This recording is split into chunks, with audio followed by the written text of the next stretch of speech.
Quand vous êtes au départ du dernier rallye et que vous savez que tout va se jouer là, alors oui, c'est important. J'en ai toujours rêvé, depuis que je suis tout petit. Il va falloir prendre des risques, mais vous pouvez aussi tout perdre à chaque seconde. Le rallye, c'est ma vie, ça a toujours été le cas. C'est ce que je voulais faire. Ce serait bien d'être champion, c'est un rêve qui deviendrait réalité. Ce qui est sûr, c'est qu'entre Mikko et moi, l'un des deux sera déçu à la fin du week-end. C'est le rallye le plus important de ma carrière. Salut à tous, merci d'être toujours en notre compagnie pour ce DVD exceptionnel échappement consacré d'une part à la rétro de la saison 2009 et d'autre part on y est au meilleur moment de la dernière manche 2009. On était en Grande-Bretagne, 2 hommes pour un titre. Sébastien Loeb face à Mikko Hirvonen, un seul point les séparer avant ce 12e rallye de la saison. Ça ne peut pas être mieux. Pour les spectateurs, ça va être un spectacle incroyable.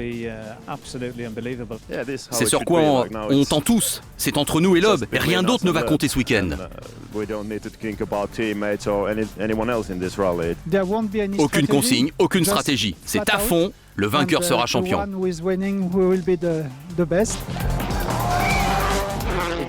C'est excitant pour tout le monde, pas que pour nous, mais ça va pas être facile.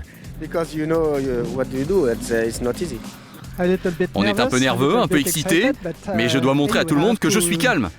Mais ça n'est pas facile.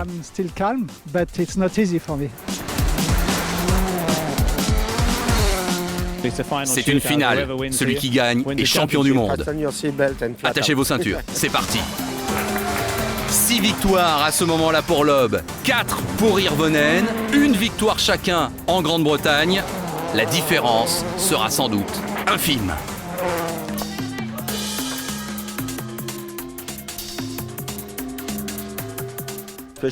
Ça va être un rallye spécial avec des conditions météo très changeantes, ça va être piégeux. Il va falloir être à fond pendant 300 km sans faire la moindre erreur. Il va falloir prendre des risques. Je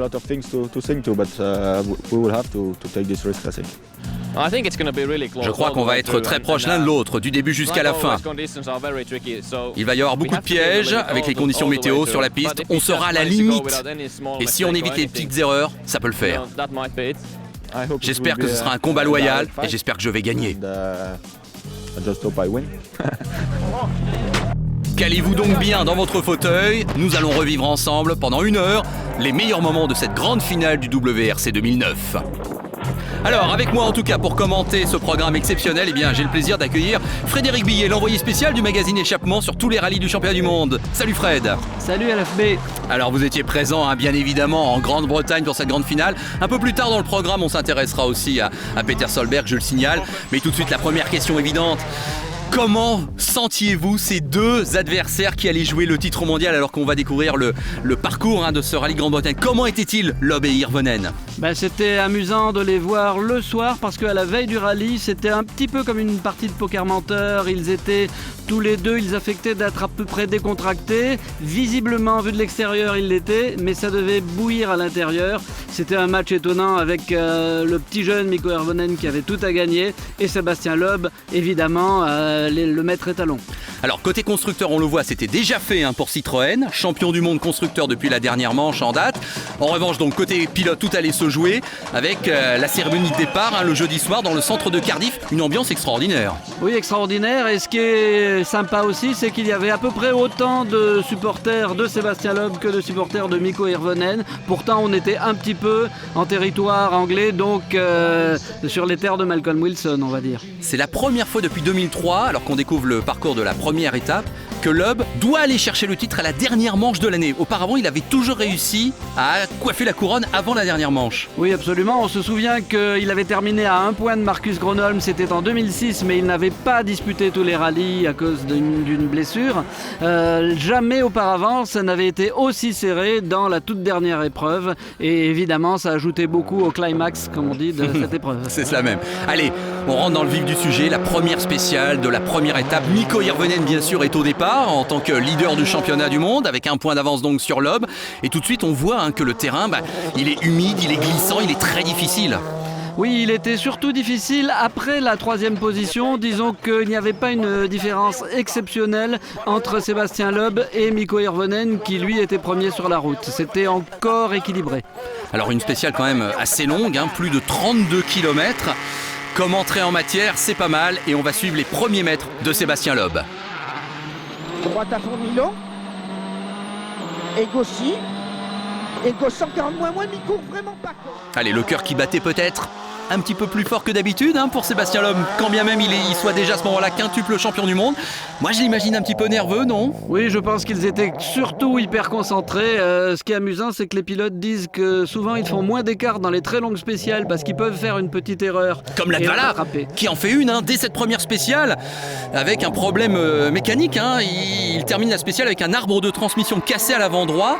Il a fait ce tête à queue. C'est quand même un grand nom du rallye qui est déjà handicapé, Jari-Matti Latvala. Oui, et je suppose que surtout, Jari Latvala n'avait rien à gagner ou à perdre sur ce rallye, mais je pense que chez Ford, on était très inquiet que la panne puisse se reproduire sur la voiture de Mikko Hirvonen, évidemment. Alors Fred, on retrouve notre système virtual spectateur, comme on l'appelle, qui est toujours très, très intéressant, très impressionnant pour voir un petit peu les écarts. On s'aperçoit qu'à ce moment-là de la spéciale, Hirvonen au kilomètre 6.3 est en tête de 7 dixièmes par rapport à Sébastien Loeb. Oui, mais la tendance va s'inverser ensuite. Oui, on attendait un match à couteau tiré, on n'a pas été déçus.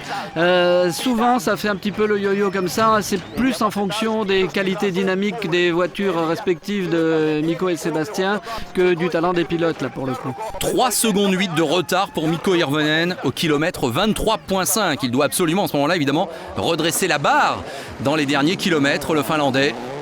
Oui, c'est difficile quand on est premier sur la route parce qu'on n'a pas forcément les écarts immédiats avec le pilote qui vous suit. Mais je pense que sur la fin, il a réussi à réduire l'écart parce qu'il avait dû être informé. En tout cas, il le dit à l'arrivée de cette première spéciale. Non, ça n'a pas été un mauvais départ pour moi. C'est sûr qu'on hésite un petit peu pour les premiers kilomètres. Mais non, le combat a commencé, dit-il. Alors, quel est le verdict de cette première spéciale? Eh bien, on va le savoir évidemment dans quelques secondes, alors que Sébastien Loeb va en finir lui aussi. Donc on se rappelle 3 secondes 8 d'écart au kilomètre 23.5. Combien cela va-t-il faire au kilomètre 32,1? Eh bien on va le savoir tout de suite. Le chrono d'Hirvonen 18,31,9. Eh bien il est battu par Loeb, mais peut-être un petit peu par moins d'écart que prévu, 1 seconde 7 seulement.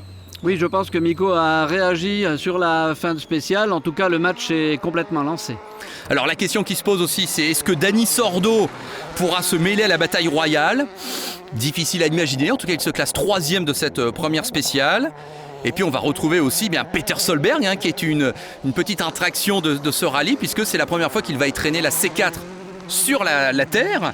Et en tant qu'ancien multi-vainqueur de ce rallye de Grande-Bretagne, on se demande là aussi s'il n'a pas un rôle à jouer.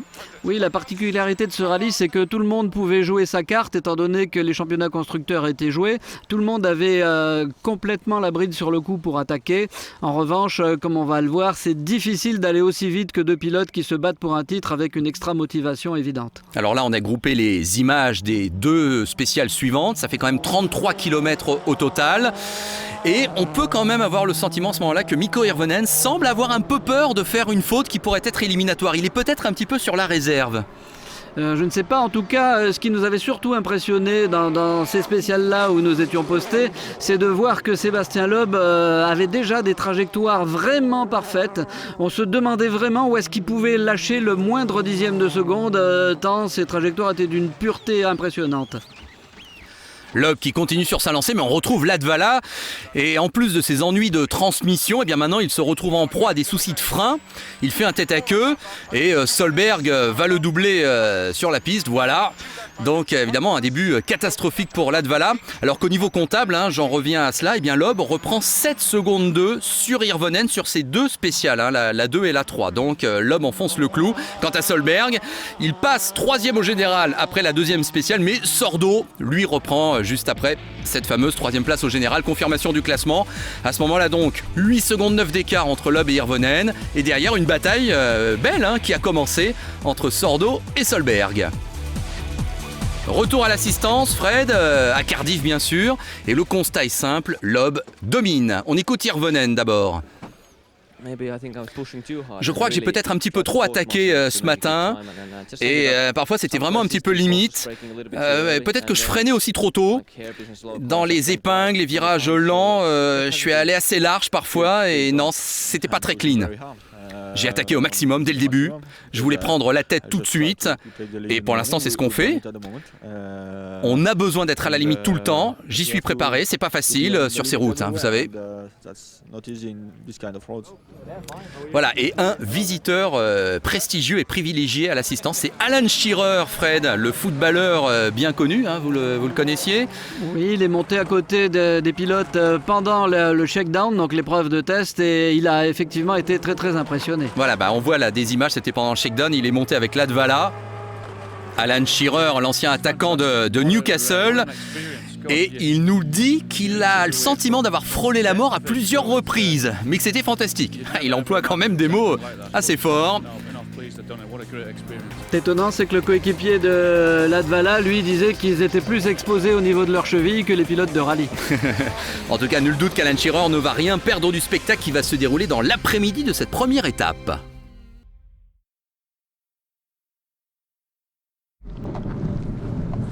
La grande bataille qui va donc continuer entre Loeb et Hirvonen, et même si on connaît tous le résultat final, il est intéressant, je crois, de se remettre dans l'ambiance de ce rallye de Grande-Bretagne qui venait de toute façon conclure une formidable saison. Fred, on connaît les chiffres. Les 5 premiers rallyes de l'année 2009 avaient été remportés par Sébastien Loeb, une domination outrageante. Oui, on le voyait réaliser un grand chelem et après il a eu une série incroyable de malchance et de contre-performances et pour qu'on en arrive à ce final exceptionnel. Alors donc les 5 premiers rallyes, Irlande, Norvège, Chypre, Portugal, Argentine, eh bien c'est Loeb qui les remporte et à ce moment-là Hirvonen semblait vraiment résigné. Écoutez cette interview. Miko, qu'est-ce que vous allez faire? Je crois que je vais aller à l'hôtel me boire une bière. Voilà, il disait à ce moment-là, il n'y a rien d'autre à faire, je ne peux rien faire contre Loeb. Oui, mais tout allait changer ensuite. Alors ça a commencé en Sardaigne avec un pneu abîmé, 2 minutes de pénalité pour Loeb. Et puis il y a le fameux accident en Grèce, accident terrible. Il y a eu ensuite les problèmes en Pologne. Il a été battu en Finlande, Sébastien Loeb. Il a été pénalisé en Australie. Il en a eu des aventures. Oui, c'est une incroyable série noire dont Sébastien reconnaît qu'il a fait une faute pour lui en Grèce. En Pologne, c'était un petit incident mécanique, une pièce qui a cassé sur la voiture qui n'aurait pas dû casser. En Finlande, c'était un match extraordinaire. Hirvonen a pris sa revanche après avoir été battu de justesse l'an passé. Il a gagné de justesse cette année. Ça a donné une bonne idée du match qui allait se dérouler. Alors Hirvonen a compté jusqu'à 5 points d'avance après l'Australie au championnat sur Loeb. Comme on pouvait s'y attendre malgré tout, eh bien, en Espagne, l'équipe Citroën a redressé la barre avec un doublé à la clé. Donc Loeb a gagné devant Sordo, ce qui fait que Loeb a pu en quelque sorte compenser son retard. Mais il est bien arrivé en Grande-Bretagne avec 1 point de retard sur Hirvonen.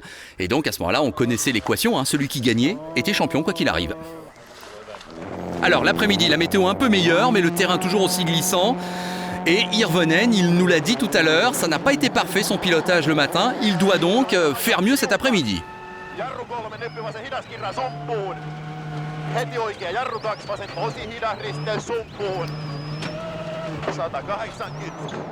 On va retrouver dans quelques secondes Sébastien Loeb au départ de cette première spéciale de l'après-midi. Alors ce sont les mêmes que le matin, on est bien d'accord qu'on redispute en quelque sorte. Absolument, la seule chose qui pouvait changer un petit peu, c'est que comme toutes les voitures étaient déjà passées une fois, le sol était un petit peu plus glissant.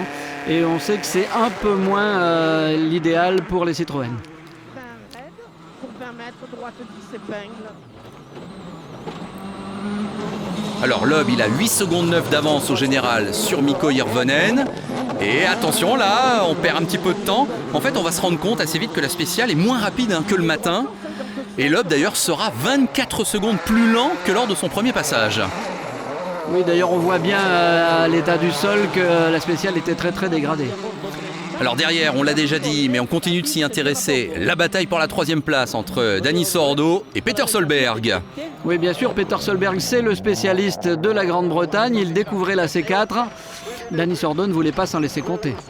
Et Hirvonen, eh bien tout de suite le verdict de cette 4e spéciale. Il va la gagner et il va reprendre d'un coup 4 secondes 9. Ça n'est pas rien à Sébastien Loeb. Oui, c'est même étonnant que des pilotes arrivent à faire des écarts de plusieurs secondes alors qu'ils se battent souvent au dixième de temps en temps. C'était plus glissant que ce matin, peut-être plus difficile, mais ça a mieux marché pour moi. Voilà, bilan un petit peu paradoxal, mais il va pas se plaindre, Hirvonen.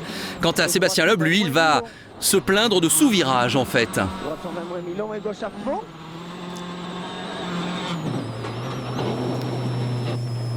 Voilà, 4 secondes 9 donc de perdu dans cette spéciale. Au général, il n'a plus que 4 secondes d'avance sur le Finlandais. Je pouvais pas faire mieux. Ça devenait vraiment très très glissant. Et bon, j'étais peut-être pas dans la meilleure des formes là sur ce parcours. Un petit peu trop de sous-virage. Pourtant, on n'a pas trop changé les réglages. Écoutez, pour le moment, non, je peux rien faire de plus. Solberg, lui, termine 3e de cette 4e spéciale. Il reprend 1 seconde 5 à Sordo et il n'est plus qu'à 2 secondes au général de l'Espagnol. C'était un match dans le match qui était intéressant à suivre, incontestablement. Confirmation donc du classement et des écarts. Vous voyez, c'est très serré, ça marche par paire là pour les 4 premiers. Et on va retrouver donc les 2 spéciales de l'après-midi, les 2 dernières de la journée. Et là tout de suite un water splash comme on l'appelle, c'est très spectaculaire. Loeb qui répond tout de suite par rapport à sa défaite de la 4e spéciale. Et là il va devancer Hirvonen de 2 secondes 4 dans la 5e.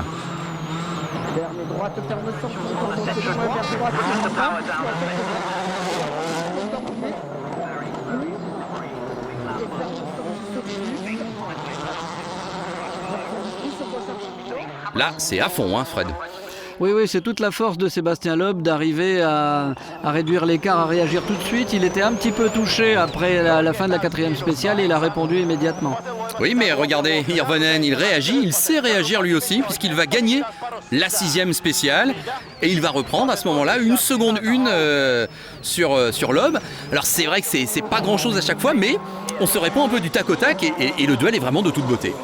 Oui, d'ailleurs, ce qui prouve que c'était intense, c'est que Peter Solberg, qui est quand même aussi un super pilote, et Dani Sordo, était quand même à ce stade du rallye déjà largement distancé. Oui, et je vous annonce que Solberg termine cette première journée à la 3e place. Il réussit finalement à devancer Dani Sordo à l'issue du dernier secteur chronométré.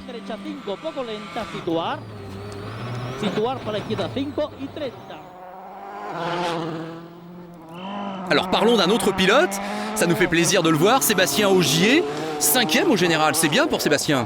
Oui, on se souvient qu'il avait fait une entrée fracassante l'an passé en remportant la première spéciale de sa vie en WRC. C'était au même endroit au Pays de Galles, dans la spéciale de Switzerland.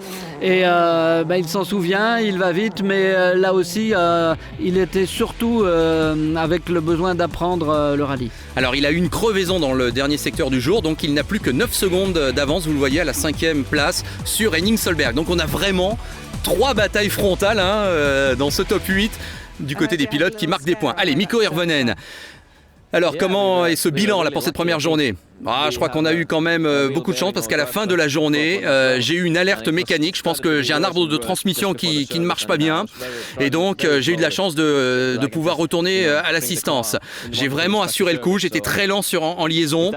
Et si c'était arrivé sur le parcours chronométré, je peux vous dire, on aurait tout perdu. Eh bien oui, il y a une alerte chez Ford à ce moment-là. C'est le conseil de guerre là, pour l'équipe anglaise. Absolument, comme c'était le même mal que celui qui avait frappé Latvala le matin même, ils étaient relativement inquiets, d'autant qu'ils ne pouvaient pas faire grand-chose, sinon prier pour que ça tienne. Deuxième journée dans ce rallye de Grande-Bretagne, toujours alors un suspense finalement terrible. Hirvonen a finalement limité les dégâts à la fin de la première étape. Il n'a que 5 secondes 3 de retard sur Loeb, mais on le voit, la situation est tendue chez Ford avec ce mal latent qui a émergé très vite, à savoir des arbres de transmission un petit peu défectueux. Voici Christian Loriot, le directeur technique de l'équipe Ford. Fred, vous vous en souvenez, vous l'avez vu, chez Ford, on était inquiet. Oui, on était inquiet parce qu'on n'avait pas de pièces différentes de celles qui étaient incriminées. En revanche, il s'agissait de pierres très très coupantes qui étaient spécifiques d'un certain terrain et ils pensaient ne pas devoir le retrouver forcément dans la deuxième journée, ce qui leur permettait de ne pas être complètement catastrophés. À ce moment-là, Latvala a été frappé par le mal. Khalid Al-Qassimi, le pilote des Émirats Arabes Unis, a également dû renoncer suite à ce problème. C'est vrai que mine de rien, Hirvonen s'en est pas si mal sorti que ça à l'issue de la première étape. Allez, on découvre le parcours de la deuxième journée, donc de nouveau 2 fois 3 spéciales en quelque sorte. 138 km de secteur chronométré au total, ce sera la journée la plus longue. Et c'est là aussi qu'on retrouvera la spéciale la plus longue du rallye 1, Ronda, plus de 35 km. Et bien justement, on y est, le premier passage dans Ronda avec de la pluie. Voilà qui pourrait compliquer la donne. Sébastien Loeb au départ.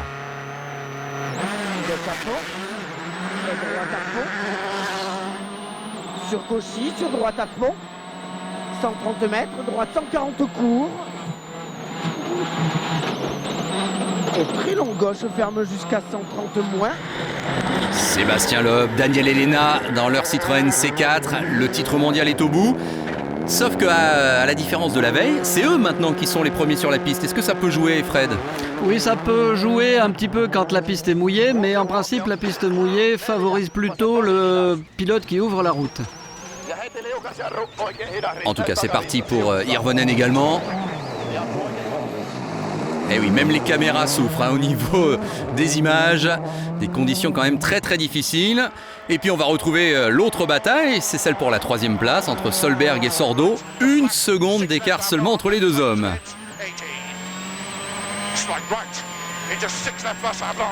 Signalons que Phil Mills est l'enfant du pays, le coéquipier Solberg est gallois. Alors, Solberg qui quand même va être affecté par un problème d'essuie-glace et on va s'apercevoir, on le voit déjà que c'est la même chose un petit peu pour Loeb. Il y a une branche qui s'est coincée dans le balai gauche. Est-ce que ça l'a affecté ça, Sébastien Loeb ? Apparemment, il a dit que ça, avec assez d'honnêteté, que ça ne l'a pas super gêné, qu'il s'y est fait à peu près en regardant par-dessous l'essuie-glace. Oui, mais moralité, il termine quand même 2e de la spéciale. C'était une spéciale très très difficile, il pleuvait beaucoup. Et puis j'ai eu cette branche là qui s'est coincée dans l'essuie-glace. Je l'ai eu après 5 km. Et c'est vrai que ça m'a un petit peu gêné quand même au niveau visibilité. Mais bon, c'était vraiment piégeux et je n'ai pas piloté parfaitement. Voilà, assez honnête comme vous le disiez, Sébastien Loeb. Et du coup, on s'en doute, c'est Hirvonen qui gagne la spéciale. Et il reprend quand même 2 secondes 4 à Sébastien Loeb.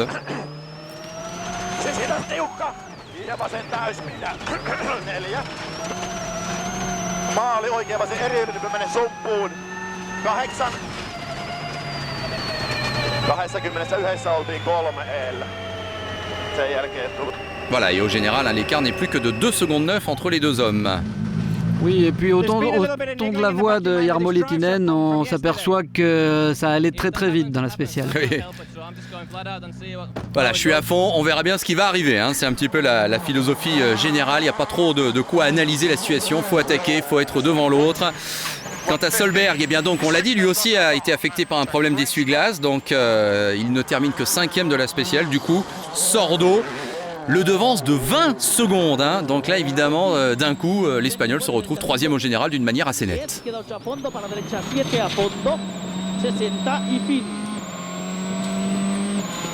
Bravo, Finn. Muy bien, Dan.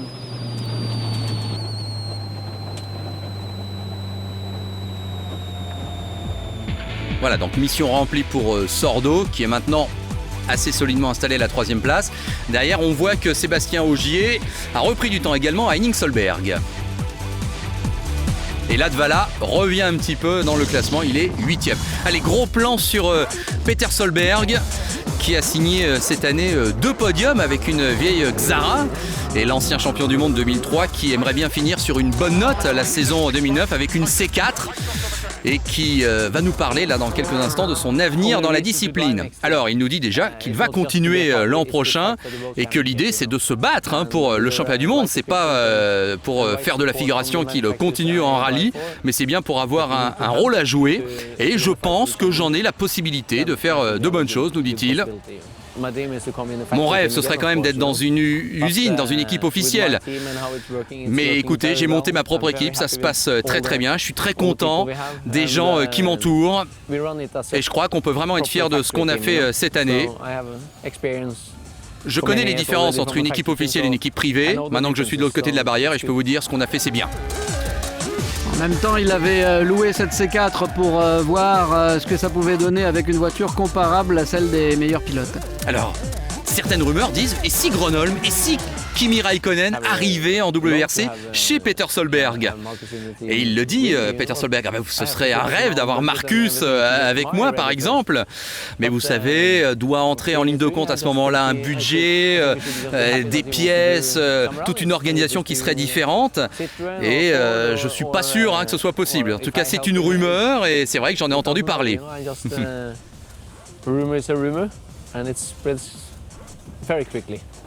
Alors Frédéric, vous qui avez côtoyé, tiens j'y pense, Raikkonen au Rallye de Finlande, vous y croyez vous? Est-ce que l'ancien champion du monde de Formule 1 puisse arriver en WRC assez vite? Je pense qu'il pourrait y arriver, mais à ce moment-là ça serait plus pour se faire plaisir je pense que pour viser une victoire.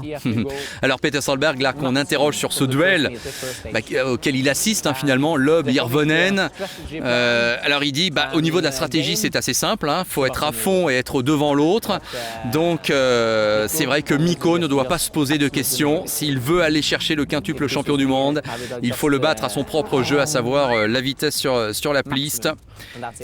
Mais ça va être difficile pour Mikko. Tout va peut-être se jouer au niveau mental. Et au niveau mental, Fred, Loeb, c'est pas le dernier venu. Ouais, Peter Solberg est aussi solide mentalement, mais il est bien placé pour savoir que Sébastien Loeb est mentalement indestructible. 8e et 9e secteur chronométré, un peu plus de 33 km au total. Donc on rappelle que Loeb n'a plus que 2 secondes 9 d'avance au général, donc rien n'est fait, faut pas se reposer sur ses lauriers. Et on retrouve le Français. Et ciel tout droit, le droit 140 plus long tard. Ciel tout droit, droit 140 plus long. Alors on retrouve notre système virtual spectator, tout de suite une première indication, Loeb est passé. Oh là là, Hirvonen qui est loin derrière. Ah là, le Français est en train de faire la différence. 100 mètres, droit 140 millions tard, pas corde. Regardez, à l'intermédiaire, 10 km 9, déjà 7 secondes d'écart. Ah, là c'est peut-être un des tournants du rallye.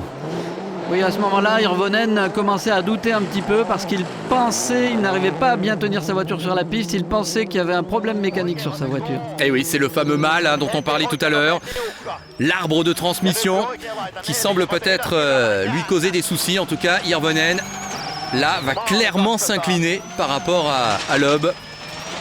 Eh oui, là, un déficit supérieur à 10 secondes, ça n'était pas arrivé depuis le début du rallye. Et là, c'est même un gouffre à l'échelle de ce rallye de Grande-Bretagne. Et puis dans la 9e spéciale, sachez que Loeb enfonce le clou, il gagne de nouveau. Et du coup, en 2 spéciales, Hirvonen a perdu la bagatelle de 22 secondes 7.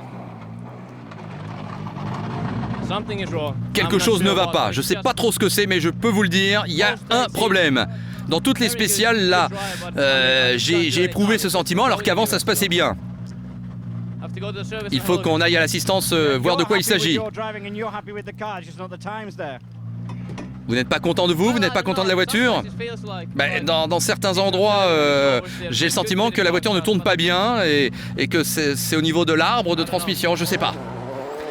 Et oui, là, un constat qui fait mal au cœur là, pour Hirvonen, tandis que pour Dani Sordo, il bat Hirvonen 2 fois, c'est assez logique.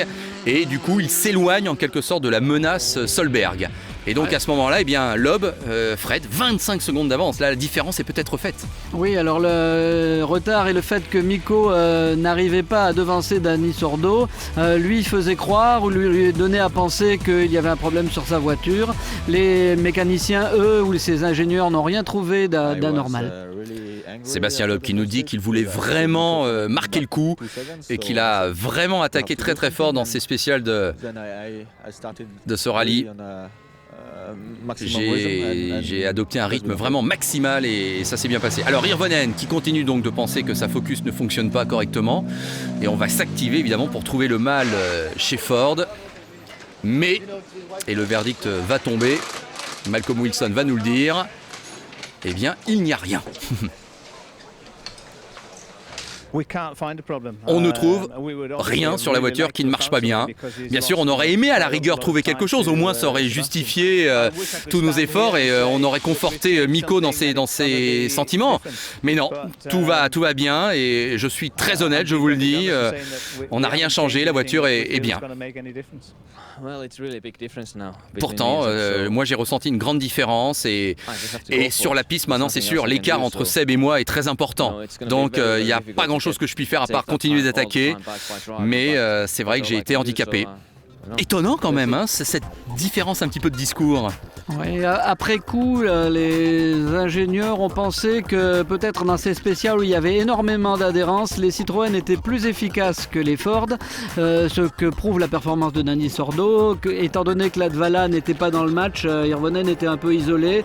C'est peut-être pour ça qu'il pensait que quelque chose n'allait pas pour lui. Mais je pense que c'est plutôt un défaut de performance de la voiture ou peut-être des réglages par rapport aux deux pilotes officiels Citroën. Une petite carte postale de Cardiff au passage, hein, qui sera la ville européenne du sport en 2009. Vous avez vu le Millennium Stadium, notamment pour le rugby, Cardiff Bay, et puis ce château et ces ruines un petit peu présentes au Pays de Galles qui remontent au XIe siècle après Jésus-Christ. Voilà. Allez, on passe à l'action maintenant sur les routes galloises, donc avec le deuxième passage dans la spéciale de Ronda. Et c'est toujours aussi détrempé. Sur Gauchy, sur droite à fond, 130 mètres, droite 140 coups. Alors en fait, Loeb, hein, il évacue les flaques d'eau pour les suivants, faut quand même le reconnaître. Mais Hirvonen dira, hein, Fred, que lui aussi s'est fait peur dans cette spéciale et il est parti parfois en aquaplaning. Oui, dans chaque rallye, les deux pilotes se font au moins une ou deux chaleurs qui auraient pu mal se terminer. Alors regardez les vitesses de pointe atteintes par les pilotes, en l'occurrence Hirvonen dans ces conditions. Hein, on est souvent au-delà des 130 km/h même. Hein, c'est très impressionnant bien sûr.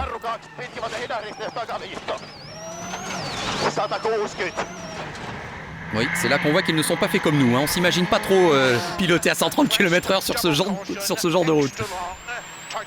Solberg, alors peut-il combler ses 24 secondes de déficit sur Sordo? Telle est la question. En tout cas, oui, mais regardez, oulalalala, problème. Ah, la erreur ou la faute pour le Norvégien qui est parti là dans le bas-côté, qui va pouvoir repartir.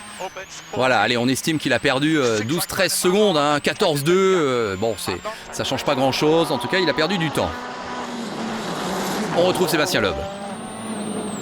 200 mètres. Bon, c'est 6 plus. Alors au niveau des premiers temps intermédiaires, il serait derrière Hirvonen. Et ça ne nous étonne pas, le Finlandais est à l'attaque.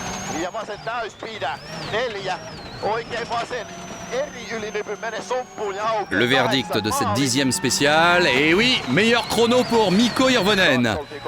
2 secondes 1 de reprise sur Sébastien Loeb, c'est toujours ça. 2 secondes, oui, c'est pas beaucoup, mais c'est tout ce que j'ai pu faire. J'étais absolument à la limite. Je pense que même que j'ai abîmé les pneus, mais écoutez, il fallait que j'essaye, il fallait que je le fasse. J'ai perdu trop de temps ce matin. Voilà, une belle réaction d'orgueil hein, finalement pour Mikko Hirvonen.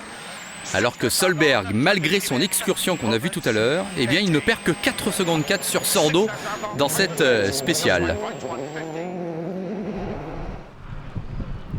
Le classement après la 10e spéciale.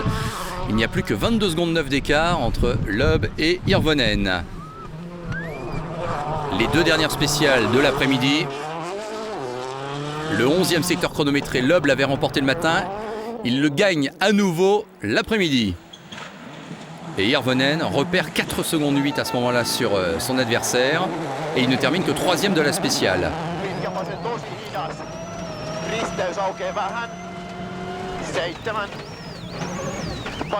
Et c'est un petit peu la même histoire dans la dernière spéciale du jour. En fait, l'avantage du Français à ce moment-là semble vraiment inéluctable.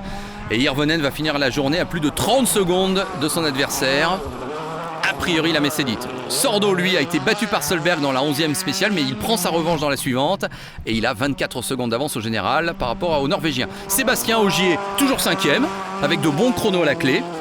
Oui, là, il pousse vraiment fort parce que il n'a plus grand-chose à perdre et puis il se sent en confiance dans la voiture, donc il prend le large assez nettement sur Henning Solberg. Voilà, le voici Henning Solberg, donc le frère de Peter, qui est donc 6e, qui lui aussi a été affecté par le mal du jour, hein, les problèmes d'essuie-glace. Et puis on continue de détailler le classement. Voici Matthew Wilson, le fils, vous le savez, de Malcolm. 7e, c'est pas si mal. On l'attendait peut-être un peu plus rapide sur un terrain, on peut dire qu'il évoluait sur ses terres. Par rapport à Henning Solberg, on pensait qu'il serait plus proche. Et attention Wilson, parce que Latvala revient derrière comme une fusée. Dans cette seule deuxième journée, le Finlandais a repris plus de 2 minutes à l'anglais. Konrad Rothenbach, 9e au général. Il a fait un tête à queue, il a calé dans la 7e spéciale, mais enfin il est toujours là. On retrouve Khaled Al-Qassimi, qui est de retour grâce à la règle du Super Rallye. Il va effectuer une touchette dans la 11e spéciale, il va se plaindre ensuite d'une douleur au poignet. Et puis voici Mats Östberg, qui avait abandonné dans la première journée et qui va sortir dans la 10e spéciale. Nouvel abandon.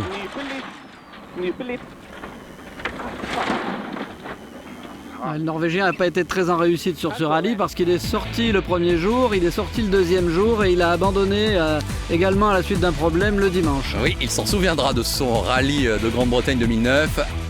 Sébastien Loeb, donc 30 secondes d'avance, un petit peu plus sur Hirvonen. Franchement Fred, à ce moment-là, est-ce qu'on pouvait douter qu'il n'allait pas être champion du monde ? Disons que là, il avait quand même les cartes en main, avec beaucoup d'avance, même si il pensait que tout pouvait encore arriver, qu'il était quand même circonspect.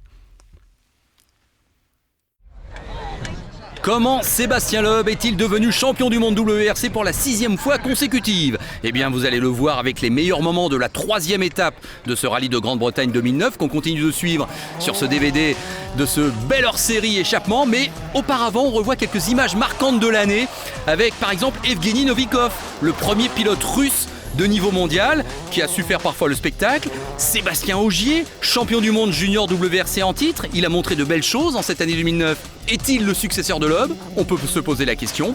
Le rallye de Pologne, première édition au niveau mondial depuis 1973, avec un grand succès populaire, ça fait plaisir. Un terrain également spécial à Chypre, 2 surfaces, asphalte et terre. L'Australie de retour dans le calendrier avec un nouveau parcours. Abu Dhabi, implication de l'Émirat avec un prix officiel qui est remis à chaque rallye. Le Peter Solberg World Rally Team. Tel est le nom de cette équipe, avec un podium à la clé à Chypre. Le rallye de Norvège qui s'est singularisé par des initiatives écologiques. Et puis Sébastien Loeb qui a confirmé qu'il serait toujours là en 2010. Il a signé en fait pour 2 ans avec Citroën, même si apparemment il peut sortir au bout d'une année. Et puis on termine cette revue un petit peu des faits marquants de l'année 2009 avec une mention du fournisseur officiel de pneumatiques, c'est Pirelli, qui sera en 2010 pour la 3e année consécutive donc la marque de pneus officielle du WRC. Et on va écouter un membre de Pirelli qui se satisfait de cette situation. Je suis toujours en compagnie de Frédéric Billet, le spécialiste du rallye chez Échappement. C'est vrai qu'au niveau pneus, il n'y a pas grand chose à dire. Pirelli, ça se passe bien. Les pilotes ne se sont pas plaints cette année des pneus en fait. Non, au début, ils étaient habitués à différentes marques de pneus et puis surtout une rangée, une variété de pneus et de dimensions, de qualité de gomme différentes. Maintenant, ils ont des pneus uniques, il faut qu'ils fassent avec. On n'en parle plus maintenant. Ils étaient très déçus au début parce qu'ils étaient habitués à beaucoup mieux, mais on se fait à tout et puis finalement ces pneus marchent pas si mal et ils sont faits pour être polyvalents. Autre fait marquant, et peut-être pas des moindres, le nouveau président de la FIA, Jean Todt bien sûr, le français, ancien copilote de niveau mondial en rallye. Est-ce que ça peut jouer pour le WRC ? Ça peut jouer pour le sport automobile en général parce que c'est un homme très intelligent, d'une connaissance absolument énorme. Il connaît toutes les disciplines, il a couru, il a gagné dans toutes les disciplines, soit en tant que copilote, soit en tant que manager. Donc c'est une excellente recrue pour le sport automobile mondial. Négocie, et gauche à fond long, 150 mètres, long ciel, sur droite, pas encore de surfrein, 100 mètres, droite, c'est parti pour Sébastien Loeb qui est à 4 spéciales du bonheur, on l'espère pour lui, car il n'y a plus que 4 secteurs chronométrés dans cette dernière journée, un peu moins de 80 km au total, et Hirvonen qui va être obligé forcément de jeter ses dernières forces dans la bataille. Y croit-il encore à ce moment-là, le Finlandais, à votre avis ? Disons qu'il nous avait dit qu'il n'avait plus rien à perdre et que ou c'était devant ou c'était dans les arbres et que finir deuxième ne l'intéressait pas. Donc il était parti en tout cas pour tout tenter. Alors c'est vrai qu'Hirvonen va gagner cette première spéciale du jour. Loeb va se plaindre d'un petit souci de turbo en sortie d'épingle. On voit que Hirvonen, ça a été chaud, hein, vraiment là. Mais en tout cas, Hirvonen est devant, mais malgré les soucis de turbo pour Loeb, il ne le devance que de 8 dixièmes. Oui, encore une fois, Sébastien Loeb a été très honnête parce qu'il a dit à Hirvonen qu'il avait ses soucis de turbo et puis il a dit aussi que ça le handicapait mais que ça n'était pas complètement catastrophique. En revanche, ça sera peut-être un peu plus inquiétant dans la 14e spéciale où Hirvonen va de nouveau gagner et où Loeb va perdre soudainement 11 secondes 2.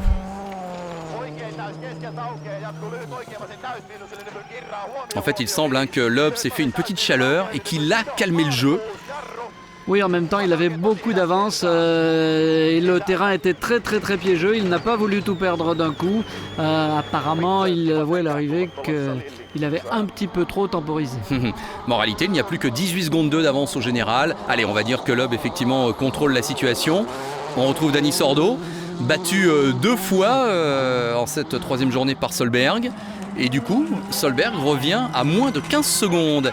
Et puis Latvala, qui est 8e à plus d'1 minute de Wilson. Mais hélas, un nouveau souci. Oh là là, oui, ça a tapé très fort. Dans la 14e spéciale, là, cette fois, c'est terminé. Alors, 2 spéciales encore disputées, 18 secondes 2 d'avance. Bon, on va pas s'inquiéter quand même. On ne s'est pas inquiété sur le moment aussi. Non, mais bon, dans la dernière spéciale, Sébastien Loeb reprenait 11 secondes, donc il allait quand même toujours tout essayer. Vous reconnaissez ce personnage à droite, c'est un acteur assez célèbre en Angleterre, Rupert Grint, acteur dans Harry Potter. Et il est spectateur de cette 15e spéciale. On retrouve Hirvonen et ça va être le dernier fait majeur de ce rallye de Grande-Bretagne. Regardez ce qui va se passer. Et oui, on voit déjà que le capot avant commence à se soulever. Et ça va aller de mal en pis. Et là, évidemment, c'est catastrophique pour la visibilité d'un pilote. Ah là là, catastrophe pour Hirvonen qui va devoir s'arrêter pour essayer de refixer son capot. Oui, apparemment, la télé britannique ne comprend pas le finlandais parce qu'ils auraient dû enlever une petite injure qu'aurait dit Cambronne en français. Ah, c'est le coup dur, évidemment. Là, évidemment, s'il avait encore quelques espoirs, il n'en a plus, Mikko Hirvonen. Alors, c'est sans doute à la réception de ce saut que le mal a commencé. Allez, on s'embarrasse pas, on enlève tout. Mais il va perdre plus d'1 minute dans cette histoire. Là, évidemment. Vous vous souvenez quand vous avez appris cette nouvelle, ce que vous avez pensé, Fred? Oui, au début, on ne savait pas trop ce qui se passait. On n'était pas tout à fait sûr qu'il perde une minute complète. Mais en tout cas, on a vite compris, quand bien même ce n'aurait été que 10 secondes, que ça ne le ferait pas. Il aurait vraiment fallu un exploit pour qu'il arrive à inverser la tendance. Moi, j'ai eu un petit problème de turbo depuis ce matin. J'ai peut-être pas répondu aussi bien que je le voulais, mais écoutez, je suis content, je ne veux rien dire pour le moment, mais ça se présente bien. Et oui, un peu par superstition, Loeb qui ne veut pas réagir à chaud sur ce qu'il vient d'apprendre, savoir les problèmes d'Hirvonen, mais là évidemment, c'est fini au niveau du suspense, si tant est qu'il y en avait encore. Hirvonen va quand même sauver sa 2e place au général, mais de justesse, parce que là aussi, c'était pas si évident que ça. Regardez l'écart avec Loeb, évidemment, c'est énorme. C'est vrai que comme Seb était champion, c'était devenu pratiquement anecdotique, mais quand Hirvonen termine, il sauve sa 2e place pour une seule seconde face à Dani Sordo. Ouais. Alors évidemment, la question qu'on pose à Mikko, dans quel état d'esprit êtes-vous? Il vous faudrait un miracle maintenant. Oui, un miracle, mais j'ai essayé. J'ai essayé autant que j'ai pu. Écoutez, on verra. Il reste encore une spéciale. On verra ce qui se passe. Ouais, sait-on jamais, bien sûr, en sport automobile. Alors, Sébastien Ogier et son copilote Julien Ingrassia, eh bien, une mésaventure les attend, hélas. Oh là là, accident terrible, tonneau, bien sûr. Et c'est dommage, parce que la 5e place était en vue pour le Français. Ah oui, là, ça fait mal. Alors il parviendra à terminer, mais il abandonnera. Et du coup, c'est Henning Solberg et Matthew Wilson qui montent d'un cran dans la hiérarchie, toujours sous les yeux de Rupert Grint. Un petit coup de magie peut-être pour Solberg et Wilson. Et ils passent donc 5e et 6e au général. S'ils ont vu des matchs de Quidditch, en tout cas, ils ont été impressionnés par les sauts et les cabrioles des WRC. Ah, c'est une des images chocs de ce rallye de Grande-Bretagne, l'accident de Sébastien Ogier. Allez, encore une spéciale, et donc la messe est dite. 1 minute 25 maintenant d'avance pour Mikko Hirvonen, en espérant qu'il puisse conserver sa deuxième place. Alors, la dernière spéciale du jour, on retrouve Peter Solberg, qui croit peut-être encore dans la possibilité d'aller chercher la troisième place. Il a moins de 18 secondes à combler. Mais Sordo va signer une belle deuxième place dans cette spéciale, donc pas de problème. Et l'Espagnol qui signe son 7e podium de la saison. Et donc on le rappelle, le dernier enjeu finalement de ce rallye, c'est est-ce qu'il peut carrément terminer deuxième, Sordo? Voici Hirvonen. Eh bien la réponse pour Sordo, elle est négative, puisque Hirvonen va gagner cette dernière spéciale. Et comme vous l'aviez dit Fred, il va sauver sa deuxième place au général pour 1 seconde seulement. Oui, on peut dire que s'il a perdu son capot, il n'a jamais baissé pavillon et il méritait quand même de finir au moins à la place de dauphin. Voilà, un très beau champion, Hirvonen, avec un fair play admirable et une combativité de tous les instants. J'ai perdu le rallye hier et non pas aujourd'hui. Hier, quand j'ai concédé trop de temps à Sébastien Loeb. Et j'essaierai de trouver plus de vitesse l'année prochaine. Voilà, une réaction pleine d'humilité et sympathique finalement de la part de Mikko Hirvonen. Et on va retrouver bien sûr le grand vainqueur, Loeb, qui va abandonner 19 secondes 6 dans la dernière spéciale. On va dire que ça ne change plus rien à l'histoire. Et voilà, deuxième victoire en Grande-Bretagne, 7e victoire cette année, 54e victoire dans sa carrière et 6e titre mondial consécutif. On va dire que c'est pas mal pour l'espoir échappement de la saison 1997. Eh bien, vous aviez eu raison de miser sur lui. Le triomphe pour Sébastien Loeb et Daniel Elena. Loeb, le sportif préféré des Français, champion du monde donc pour la 6e année consécutive. Est-ce que ça a été un rallye difficile pour vous? Oui, pas loin. En tout cas, ça a été une saison incroyable. Un très bon départ. Puis ensuite, on a perdu tout notre avantage au milieu de l'année. Et puis on est arrivé ici avec 1 point de retard sur Mikko. Finalement, on y arrive. Mais il y a eu une grosse pression. Je suis vraiment très content. Mikko était très très fort. Ça a été une bataille incroyable jusqu'au bout.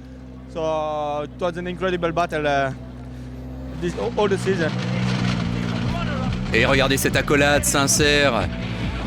Ce respect entre les deux champions. Le classement final de ce rallye de Grande-Bretagne, donc 1 minute 6, l'avantage de Loeb sur Hirvonen qui sauve sa deuxième place pour 1 seconde. Solberg 4e, l'autre Solberg 5e, Wilson, Latvala, Rothenbach dans les points.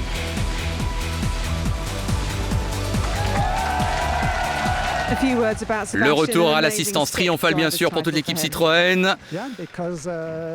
Ça a été difficile pour nous depuis la Finlande, nous dit Olivier Kennel. Il fallait finir cette course, il fallait gagner en Espagne, où il fallait faire un doublé là-bas, on l'a fait. Et là, aujourd'hui, il fallait finir devant Mikko, on l'a fait de nouveau. On savait donc ce qu'on avait à faire, on l'a fait.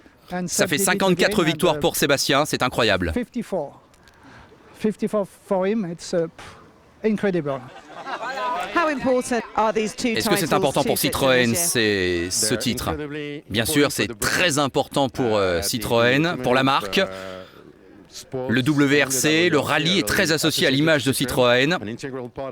Donc c'est très important pour nous d'aller chercher ce titre. Et nous avons gagné aujourd'hui, nous avons les 2 titres dans la poche, c'est magnifique. J'ai attaqué jusqu'à la fin parce que Mikko, je le savais, ne lâcherait rien. Ça a été des moments très difficiles, vous le savez, à vivre, mais on l'a fait. Un des rallyes les plus difficiles de ma vie. Et aussi les patrons qui se serrent la main. Je sais que Mikko reviendra et qu'il sera encore plus fort, que ce genre de bataille ne peut que forger un mental de gagnant. En tout cas, ça fait 2 ans qu'il est vice-champion du monde et il faudra vraiment compter avec lui en 2010. Oui, on peut en être certain. Et au final, donc 93 points pour Loeb, 92 pour Hirvonen. Qui l'aurait cru en début d'année, Fred? Oui, c'était un final vraiment fantastique, très très chaud. Et je pense que les 2 pilotes vont nous offrir encore un festival l'année prochaine parce que ni l'un ni l'autre ne veulent rien lâcher. 27 points d'avance au final pour Citroën face à Ford. Signalons que le prix Abu Dhabi a été remis à l'équipe Stobart VK Ford Team pour plusieurs actions caritatives qui ont eu lieu durant ce rallye.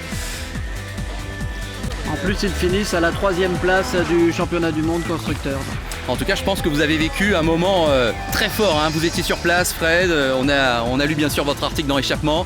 Ah, on sait pas tous les jours qu'on vit ce genre de rallye. Non, c'est grandiose parce que Sébastien Loeb, on a tendance à dire qu'il fait la même chose depuis 6 ans. On pourrait se lasser, mais pas du tout. C'est fantastique ce qu'il fait. 6 titres d'affilée. C'est du jamais vu et on peut déjà prendre les paris pour un 7e. Merci en tout cas d'être venu à ce micro, Fred, pour nous renseigner de vos lumières.